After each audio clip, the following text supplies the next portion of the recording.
It is an awesome experience. Like when my clients get jobs, I always write them a note that has like 15 exclamation points because I'm so excited. Because it's just amazing to watch the transformation that happens, especially when, you meet them at the beginning and they're very nervous and they're doubting themselves, to getting in the door, going through the interviews and just nailing it.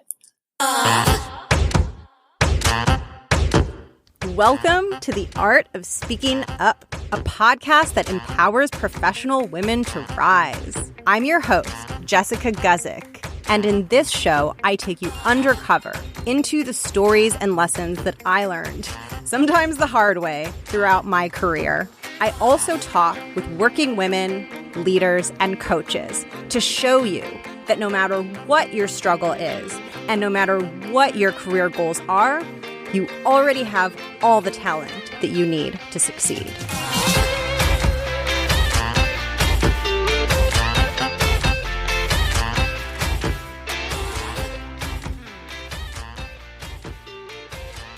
So when we're changing jobs or we're aiming for something big, maybe we're trying to get a promotion or move ourselves to the next level, or maybe we're switching jobs and trying to get into a new field or make a pivot from what we're doing and try something new. Whenever we're trying to make those big moves, whether it's a jump upwards or whether it's a move that's more lateral, it's hard. First, you have to figure out all the steps to get there, and inherently it's difficult because you're trying to do something you haven't done before. So you don't know the steps, and there's a lot of learning that has to happen there, probably a lot of trial and error, and there's a lot of problem solving that you have to do to get from point A to point B. And to make matters a bit more complicated, I think that whenever we're going for something that's outside of our comfort zone and that's not exactly aligned with what we know we're able to do, it's new and it's unfamiliar and it's going to be a challenge. For so many people, that's when these feelings of self-questioning and self-worth and impostor syndrome and all of those places where our low confidence is like hidden and lurking within the shadows, that all starts coming up and creeping up, and it makes that process of navigating the steps and figuring out how to get to where we want to go that much more difficult. And that's why I was so excited to talk with today's guest, Meg Duffy. Meg is a career coach, and she works with women to help them make career changes. She does a lot of work with women who are trying to break into tech for the very first time. And she also helps women go after whatever career goals are important to them, whether it's just moving upwards in their current trajectory or maybe they're making a pivot to something new. But the work that Meg does is centered around not only helping her clients figure out the steps to get from point A to point B, but also supporting them on an emotional level as they do that. My favorite thing about this conversation is that Meg has such a deep understanding of all of the internal stuff that can come up for us when we're going for something new or something hard. All of the self-questioning and the impostor syndrome and the negative feelings that come up. Meg takes those things just as seriously and treats them with as much care as she treats the steps that she works with her clients to get them to that next job or that next position. I wish I had known about Meg when I was in my, I'd say early or mid-20s. It's exactly what I would have needed back then. And it was really fun to talk with her and hear about her points of view. And she even opens up about some places where she's struggled with confidence and where that fear has crept in for her and how she approaches that and how she's managed that. This was so much fun, and I love it when career coaches just get real with me and tell it like it is. I find it so helpful and humanizing, and I was so appreciative of Meg coming on and telling me all about the work that she does. I loved this conversation.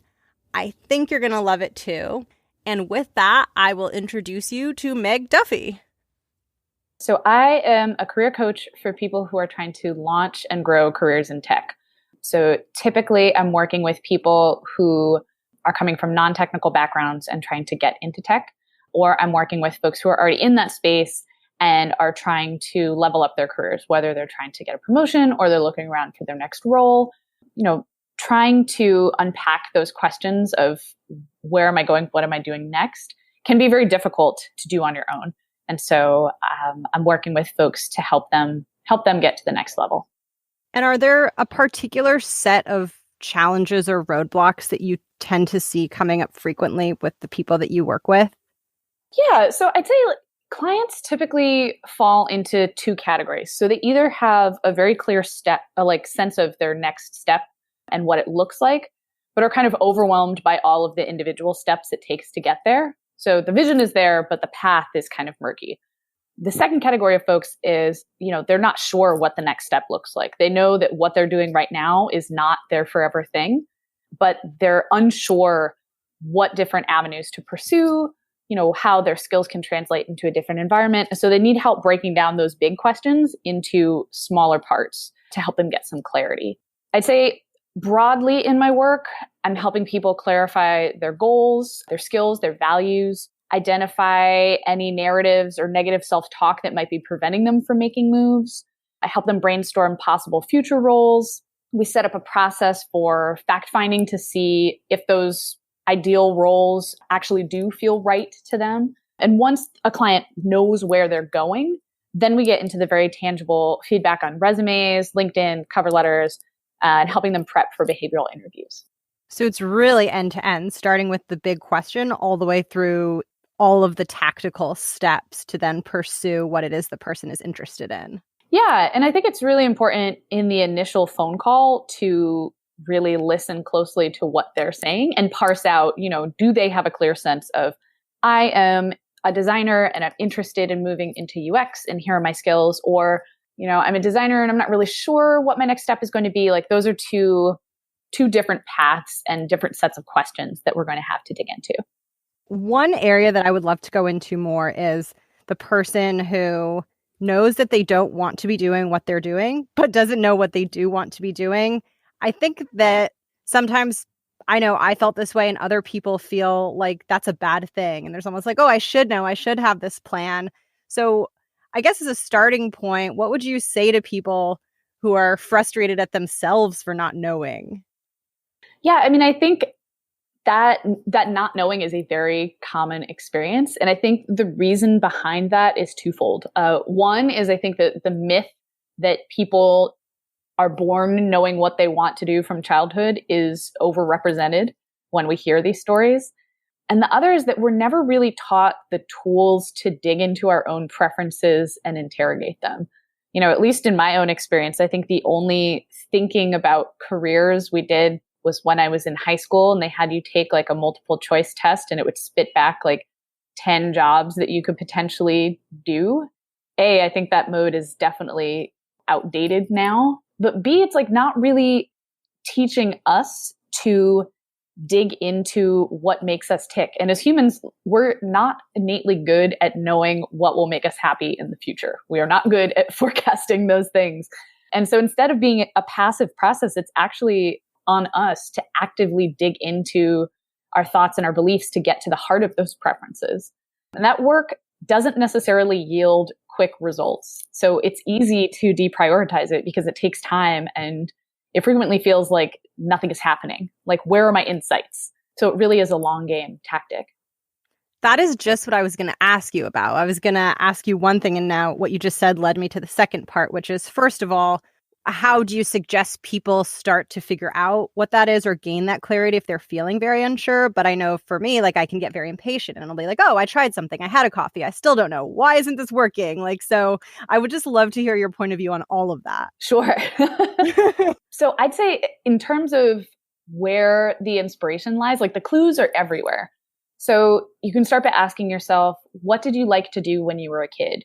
What classes lit you up in school? Did you hate school and what were you doing in your free time?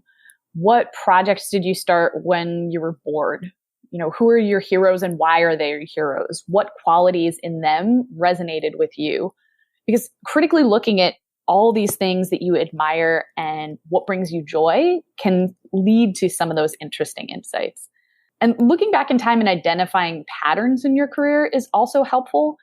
So you can break out of any cycles that you don't want to repeat. If you've had the same boss through every single, and you're trapped in the same dynamic every single time, like what about that pattern do you want to get out of?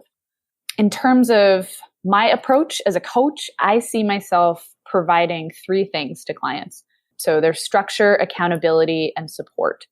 So for each of my sessions, it has a focus and an exercise. So we're breaking down the problem into smaller, more manageable pieces and talking it through. After each session, I give clients action steps for them to work on at home. And then in the next session, we're coming back, we're reviewing them. So each time you have that very clear deadline of we're moving it forward. And inevitably, when the going gets tough, I pump them up and remind them that they can do it. I remind people constantly, it's like all over my website and my contract, that, coaching is not therapy. I don't get people jobs. That is never promised. The work is on the client. But I help them take the teeth out of doing this difficult introspective work so they can find some answers in themselves. I have a couple things that I want to dig into on some of the stuff you talked about taking the steps to figure out what it is you like. The first is there aren't that many narratives out there around people finding that happiness and, like looking at what they liked as a child and being like, oh, now I know what it is. And like, there's the job and this is the environment that I'm going to work in. I think sometimes a lot of it's like, oh, I want to break out of the corporate world and, I want to stop doing this. And so I would love to hear from you for people that want to be in this 9-to-5 world and that have ambitions, what happiness looks like in that world, because I think sometimes we don't get to talk about that enough. Yeah, that's really true. And I think we would all be better served to talk about our own career paths and kind of the circuitous route that they can sometimes take. I feel like when people are like trying to check in and see like, all right, what is working in a space and like, do I want to be here or should I be here? I think it's totally okay to want to be in a 9-to-5 environment and feel comfortable. And like the difficulty is figuring out, do I want to be here or should I be here? I think intellectualizing the problem and doing the deep thinking about your career is really great. But in that space, when you're trying to check in, it's also important, I feel, to be in touch with your body.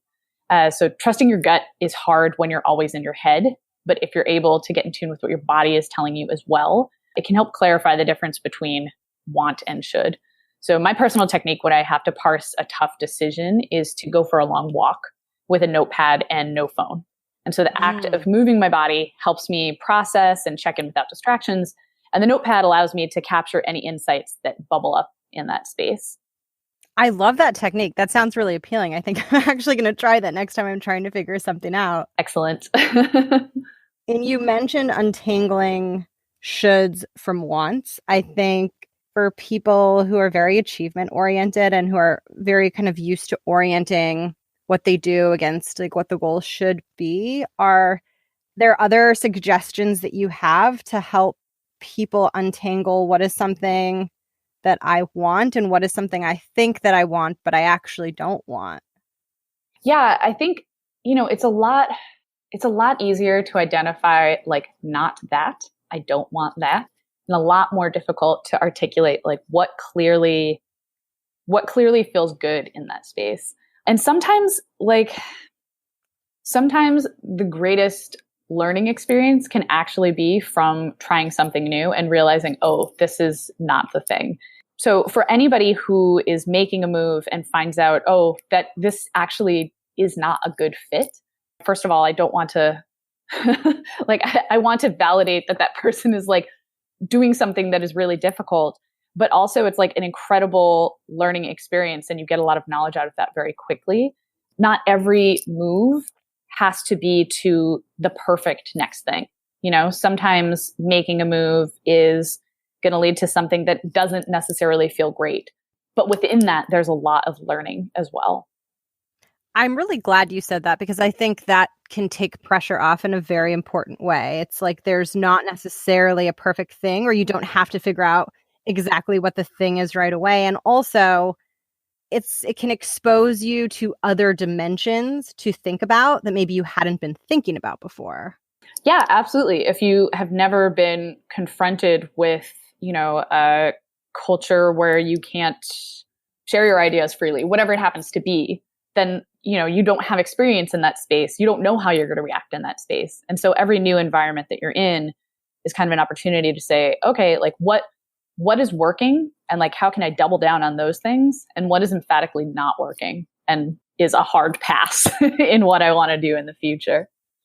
Do you have thoughts on how far the timeline goes out when it comes to planning things? Because people will say things like a 5-year plan. I know for me, I'm like, no, I don't even have like a 1-month plan. I mean, what do you say to people who are overwhelmed by that idea? So yeah, I am not a big fan of like the 5-year plan anymore, because I feel like it comes from a time when the assumption was you would stay at a company. And so the correct answer to a 5-year plan was, oh, like I want to be the VP of X. It's like I'm moving up through the ranks to this particular role. And I think there are a lot of reasons why in our economy that's not necessarily possible anymore. The structures of things have changed from a purely economic perspective. Like lots of times people have to move out of companies in order to get more money. Like there is no path for advancement. And so I would say that in that space, I encourage people to get very clear on what their overarching goals are. And a great way to do this is just kind of like take some Post-it notes and write down, okay, can I get to 100 life goals? And these are things that I want to do over the course of my entire life. They can be big things. They do not have to be all work related. In fact, they shouldn't be all work related, because you're not just your work. But that can have like a very clarifying effect, because you can see like, what are the things that are important to me in this map? What do I need to learn to be able to achieve these things? What kind of flexibility and structure do I need to have in my job? And so that can kind of be a guidepost for, oh, here's where I want to be in 5 years. 5 years from now, I want to have accomplished these things. And then you can be more flexible on what the path is that's going to get you there. For people who know what it is they want next, are you ever seeing situations where it's something that they know internally, but they don't even maybe want to admit it to themselves or say it out loud because it feels like a stretch, and there's like this weird mental thing? Oh, I see you nodding. I'm excited to Yes, absolutely. That block is called impostor syndrome. And I think you see it a lot when there's a gap between where you are and where you want to be, and it feels like that gap is too great to surmount. It creates a space for fear to creep in. That voice that is telling you that you're a fraud, that you don't have any skills, that you don't know anything. I think there are also a lot of broader societal cues that play into that experience as well. So if you were socialized to not go for what you wanted, either in your family, your school, your neighborhood, you are less likely to go for it at work. And so in that space, I feel like having empathy for that person and the feelings that they're bringing up around it is really key. So telling somebody, oh, you shouldn't feel that way, you're very capable, don't feel that way, is not productive, because they do feel that way. So the first thing in that space that I want to do is just validate that fear. You're thinking about something new. It's challenging. It's okay to feel afraid. But I also like to challenge the assumptions underpinning those fears. So if you're afraid of taking this step, what's the root of that fear? What are you most afraid will happen? How has that outcome happened before? What do you stand to lose or gain? And how likely are those outcomes? And like through those conversations, you can kind of talk that person down a bit to a place where you can then start thinking about what is the first step and like what feels safe in that space. Safe enough, but also a stretch. I'm so glad that you mentioned validating the fear, because one thing that really grinds my gears about certain flavors of women's empowerment is the flavor that just tries to skip over that step and say, well, like, you should just like do it and take up space and do the thing. And I know for me, I felt very not seen at times. And I felt like, well, of course I would like to do that, but I have this other problem. And you saying that to me isn't making the problem go away. Absolutely. And I think there's this general assumption of like the people who are taking the steps don't feel fear. And that is emphatically not true. They are moving through their fear and with their fear. But anybody that you see that is like out there being, whatever the definition of a boss is and making those moves, there is always going to be self-doubt and fear in that space. And so I feel like it's also important for us to talk about how we feel in that space to just kind of open up the conversation. Like, how do you do something that's really challenging when you're also butting up against your own fears? It's okay to be afraid. Keep moving anyway. Yeah, just removing the notion that I think a lot of us get stuck in, which is, if I don't feel like I think I'm supposed to feel, that's some sort of signal that I'm not ready for it. Yes, exactly. And I think, fear really is at the heart of it. It's trying to protect us, right? It's trying to protect us from judgment, but it's also blocking us from growth. And I think in that space, you don't have to do it all at once. Like, building that confidence really does take time and practice. Like, you wouldn't go to the gym and start squatting 200 pounds on the first day. So, instead you just start small and work your way up. So maybe you want to start by emailing a person in the role that you want and asking them to grab coffee. Can I ask you some questions about what it's like in your role? Can I ask you what it's like to work at this company? Or maybe you've been building out your portfolio and you're really scared to launch it. So you're asking a friend for feedback. Or maybe once you ask that friend, then you post it on a group where you feel like it's a safe space, but people will also give you critical feedback. And so as you're taking these calculated risks, you'll get more comfortable and more confident. I also personally like to keep a list of my accomplishments that I can reference when that fear creeps in and tells me I'm not good at things, this new project is going to fail, I've never done anything. It's much more difficult for that inner critic to have power when you have tangible evidence to counter it. Yes, I agree. And it can really get a solid grip on you. So you need to get a grip back on it. Absolutely.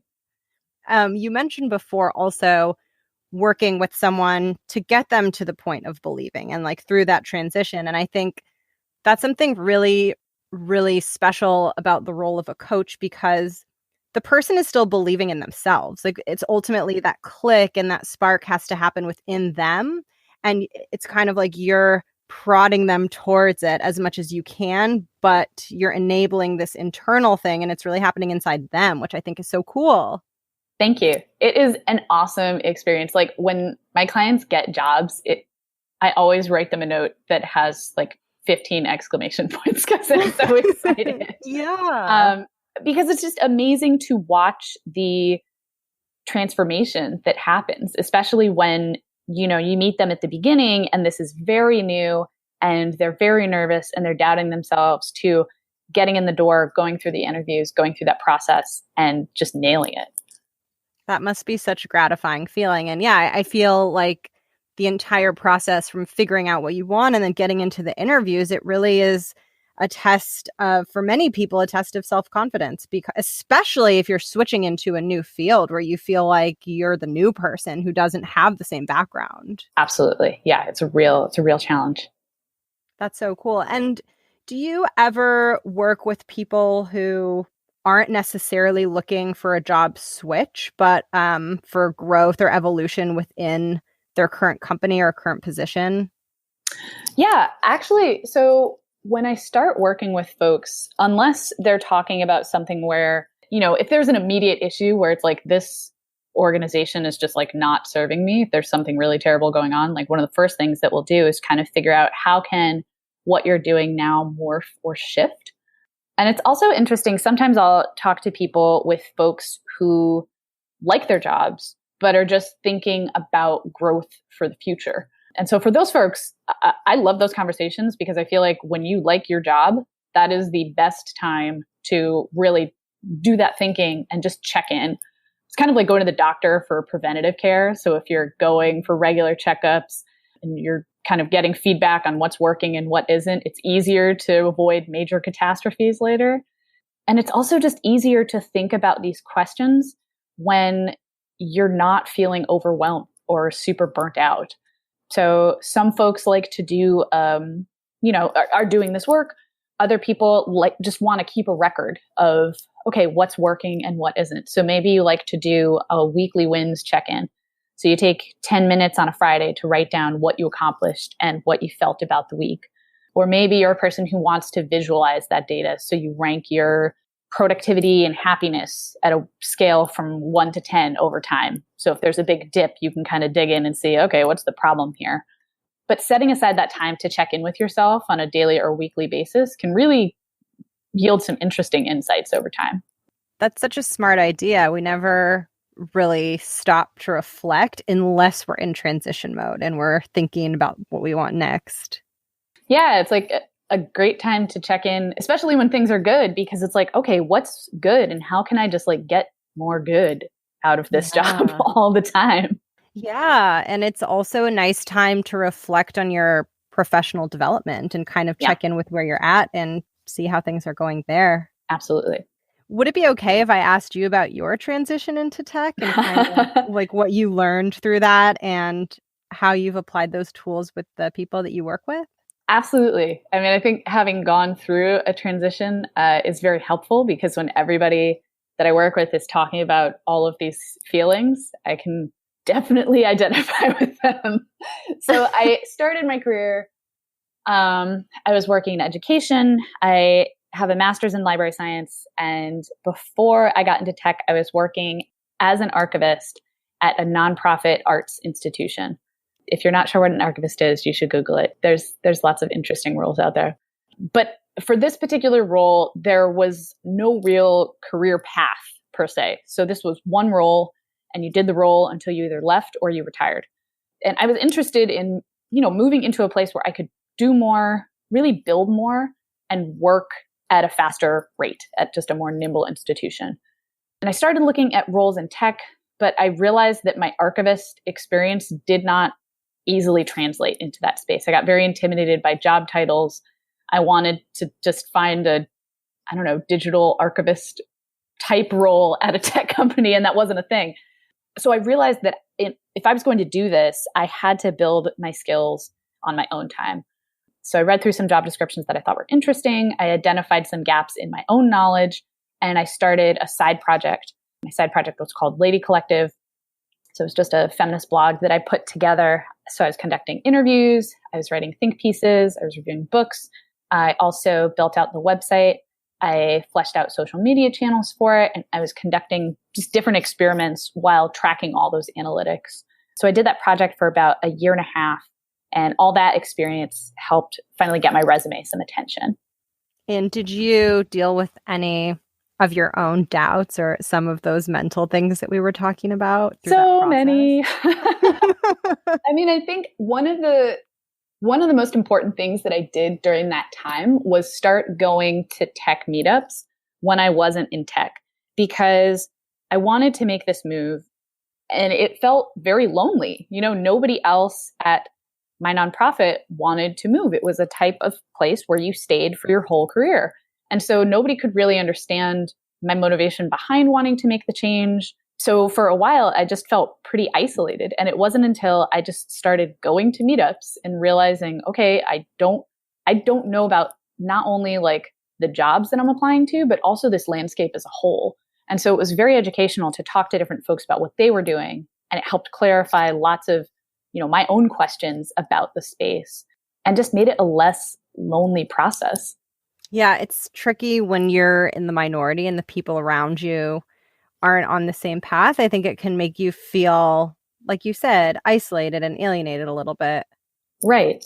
Yeah, it was helpful to just like find other folks going through that same thing and get support from them.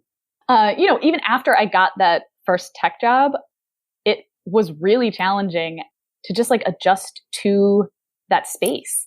I was learning about a new company. I was learning about a new role. I was learning about the tech landscape at large. But I feel like what really made the difference in terms of me getting that role was being able to go to those meetups, speak to people about the transition I was trying to make, and connect those dots in real time so that people weren't just seeing, okay, so you're an archivist, but you want to do what? Being able to tell my story to a real person was really a pivotal moment where I started to get more interviews. Oh, wow. And it makes it feel more real too, right? Yes. Because you're getting it out there and you're sharing it with people, get their input, hear them react. So then when you're sitting in an interview telling that same story, you probably feel stronger sharing that story. Yes, absolutely. I was going to say before, I'm just really impressed by the way that you handled the transition. And it just feels so natural and makes so much sense to me that this is what you do and this is what you help people with. Because the way you described it, I never would have thought to solve it that way. And it's just so cool the way that you went about it so systematically and you just like made this decision and went for it. And I'm sure it's so helpful for you to provide that kind of like structure and direction and encouragement for your clients, because I think doing what you did is one of the most difficult things to do. It's so much harder than going for a promotion in your field, in my opinion. Thanks. Yeah. And I mean, I also want to stress that it was like much less linear than that than that little soundbite I just gave made it seem. There was a period of time where I was searching really hard, and then the arts season started, and I pushed pause on my job search. During that time, there was a lot of frustration and soul searching and trying to figure out what was next, and just trying to buoy myself up and keep my motivation going. So I think a big part of why I enjoy coaching so much is I want to be the person that I wanted to connect with when I was going through that time, and I had to figure it out for myself. Mm-hmm. I think you also have a really healthy balance of tactical forward progress, but giving space and understanding what the person is experiencing and kind of making room for both of those things, because career transitions and job search, it's all very emotional underneath, and we don't always talk about that. Yeah. And I think at least when I'm trying to do the work, I try to give folks like tangible things that they're able to work on so they feel like they're making progress, while also digging into more of the emotional and like more nebulous questions as well. And those answers, sometimes it clicks for people really quickly. Other times it takes them a lot longer.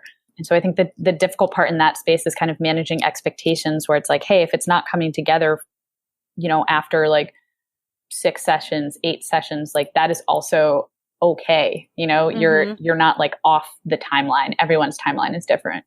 And I think this is one of the things in life that can be really hard to time. I don't know what you see, but for me, that's how it's been. Yeah, well, especially when you're in that place where you're in a job and you can't take it anymore, because there's this immediacy to it. I have to find something right now.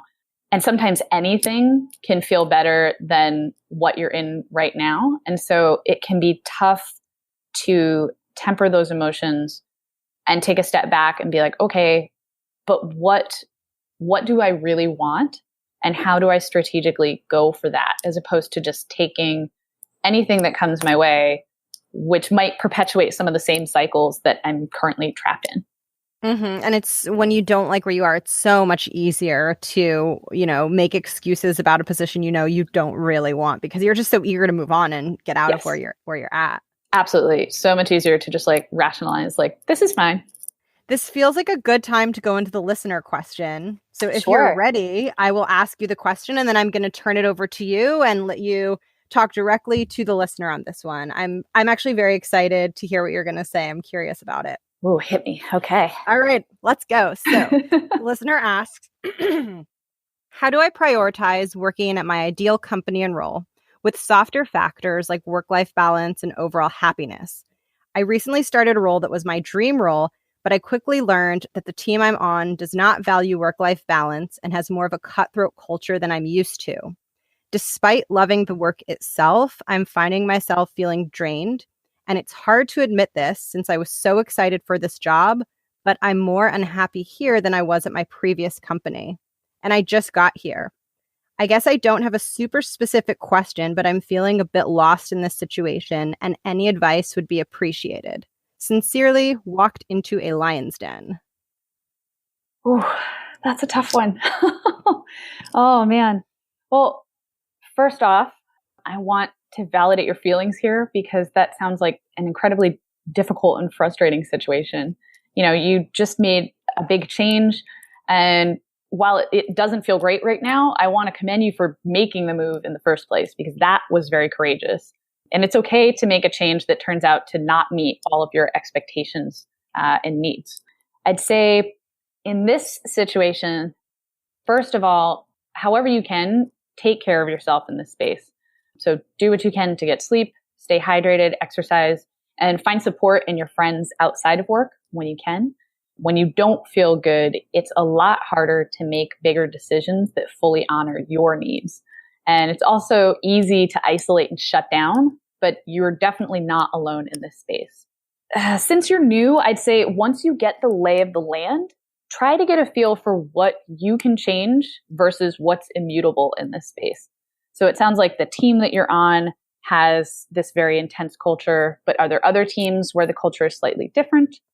And what specifically isn't working for you? Is there a lack of cultural boundaries around email or phone calls? Are you able to put white space on your calendar? Is the team planning or just reacting to situations? Are other people on the team unhappy? So gathering more information and articulating the things that absolutely need to change for you will make it easier to brainstorm solutions that you can take to your supervisor. And so, yes, that means having a conversation about what's not working, but you can frame this conversation in the context of, making these changes will help me be more productive in my role. Is there a possibility of implementing any of these solutions? Coming with a solution instead of just pointing out a problem is a great layup way to give your boss the opportunity to say yes. If there's no change in sight, if you have that conversation and it's a no-go, I'd say consider to start saving and looking around. I know you said that this was your dream role at your dream company, but you're more than just your job. And so if this work-life balance works for everybody else, but not for you, there's a lot of learning in that space, but you need to be able to create conditions that let you do the best work. Some resources I recommend for finding roles that also have supportive cultures, I'd say, are the Tech Ladies Job Board, Creative Guild, which is a job board powered by the Creative Mornings team.